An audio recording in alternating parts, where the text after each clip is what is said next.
Okay, and right now I'm recording. So, hi everybody, this is chapter 8, The Boy Who Cried Lunch Monitor. Mrs. Buns ruled Aesop Elementary's lunchroom with an iron fist. No kid dared blow bubbles in his milk, or slurp her spaghetti, or stick a straw up his nose. If one of them did, lunchroom infraction, Mrs. Buns would bellow through her bullhorn. 5 minutes on the wall. On the wall. Those three words struck fear into the heart of every student at Aesop Elementary, first graders and fifth graders alike. On the wall. It was Mrs. Buns's favorite punishment, a form of torture so horrible that anyone who endured it never again left his bread crusts uneaten or chewed with her mouth open. Still, at the beginning of every school year, there was always one kid foolish enough to tangle with big, bad Buns. You know what I'm having for lunch? That kid might holler. And before anyone could warn her, she would open her mouth wide so all could see the glob of half-chewed bologna with mustard and pickle relish on pumpernickel lurking inside, and she would squeal, "Seafood!" The lunchroom monitor's vengeance was swift. "Lunchroom infraction!" Mrs. Buns would bellow. 5 minutes on the wall! The other students would shudder. Mrs. Buns made the kid face the room with her back to the cold tiled wall. "I think you have something to say to your schoolmates," she would growl. Huh? The kid always looked bewildered. "An apology," Mrs. Buns would continue. "You owe us all an apology." No one could bear to watch. 100 elementary school students would quickly look down at their carrot sticks or stare at their orange slices. I don't understand." The kid was always red-faced and stammering by this time. Waves of humiliation were washing over her. She was drowning in them. That was when Mrs. Buns would pull the note card from her pocket. Yellowed with age and wrinkled from much use, it had, through the years, been held in the quaking hands of dozens of students.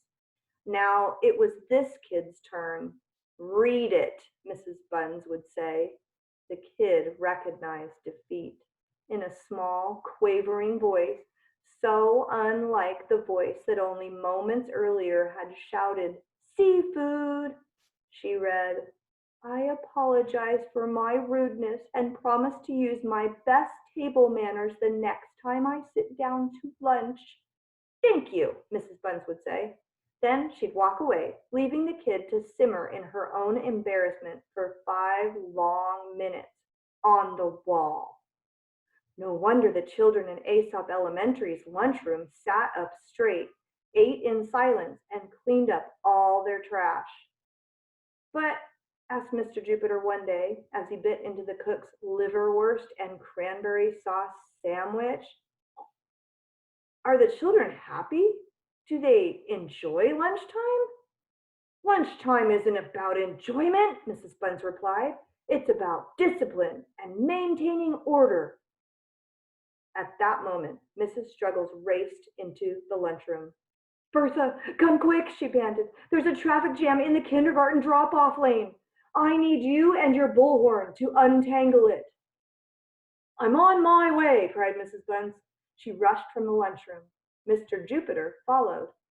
Left unmonitored, the students sat in silence for a moment.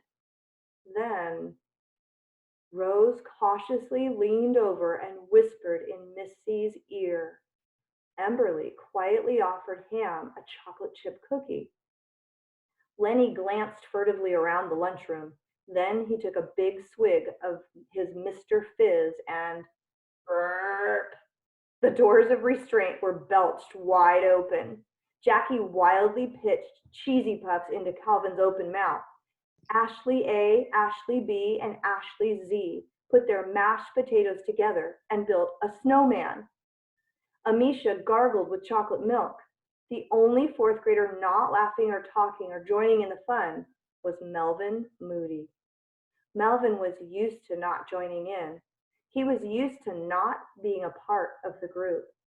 Somehow, in Mr. Jupiter's class, Melvin always managed to blurt out the wrong thing, or pick his nose when someone was looking, or fumble the ball at recess and lose the championship kickball game. This kind of behavior tended to keep other kids away. Now Melvin was suddenly seized with an uncontrollable urge. Leaping to his feet, he cupped his hands around his mouth and cried, "Lunch monitor! Lunch monitor!" Fear swept through the room. Pretzels were yanked from nostrils. Bread crusts were swallowed whole. The entire student body smoothed their hair, sat up straight, and hoped their cheeks weren't too flushed with joy. A minute passed, then another, and another. "She's not coming," Victoria finally said. Lenny swirled on Melvin. "You did it," he shouted. "You ruined the fun."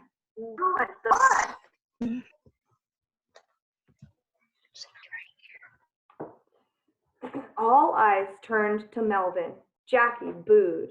Rachel and Lil stuck out their tongues. Bruce threw a banana peel. It hit Melvin in the back of the head, and Melvin loved it. "I'm the center of attention," he thought. He held his chin high.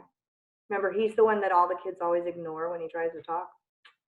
For days afterward, Melvin felt like a celebrity. "There's that kid from the lunchroom," whispered Bernadette. "What a loser," whispered Ham. "What's his name again?" asked Lil. The others shrugged. All too soon, however, Melvin's celebrity faded. By week's end, he was nobody again. That was when Miss Turner wobbled into the lunchroom.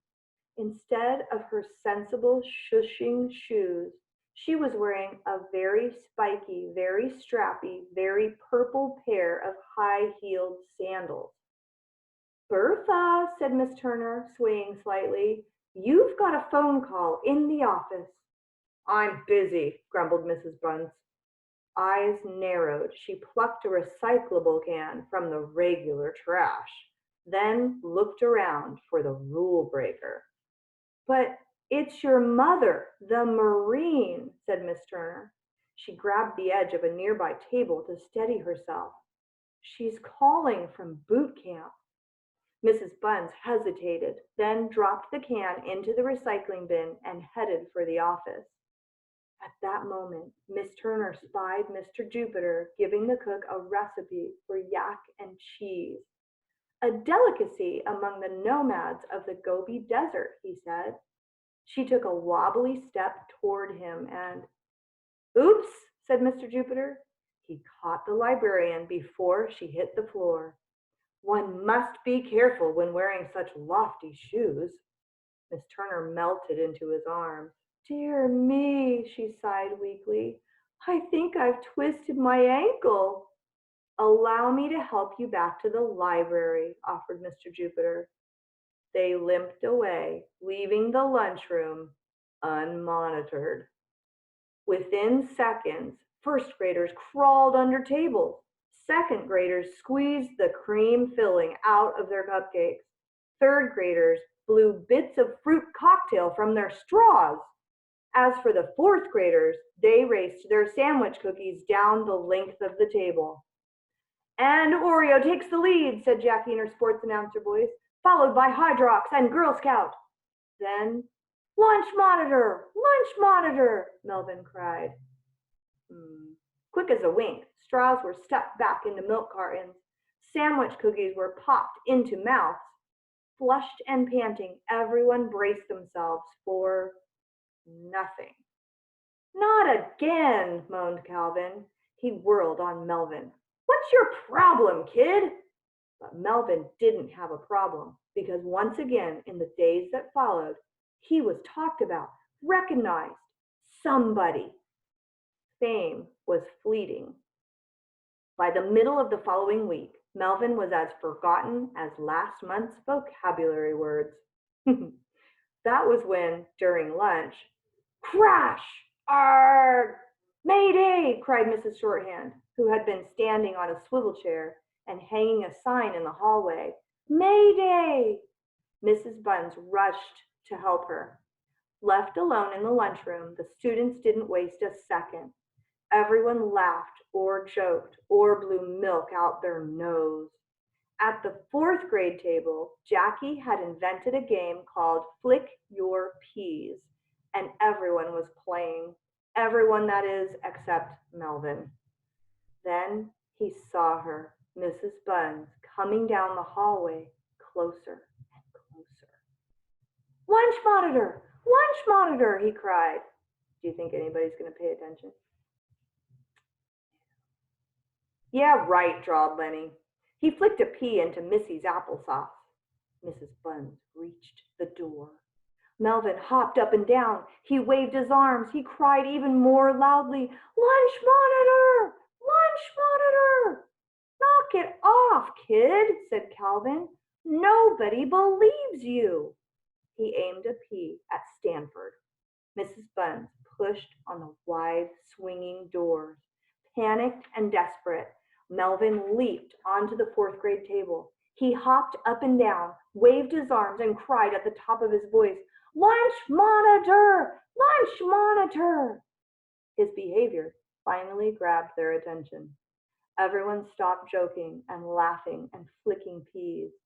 They turned to look at Melvin just as Mrs. Buns burst into the lunchroom. Lunchroom infraction, she bellowed through her bullhorn.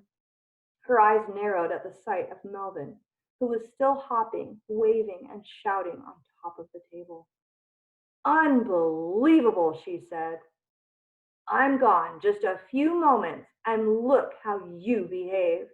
Melvin Moody, that's 5 minutes on the wall. The moral of this chapter is liars are not believed even when they tell the truth. Okay, that's the end of the chapter.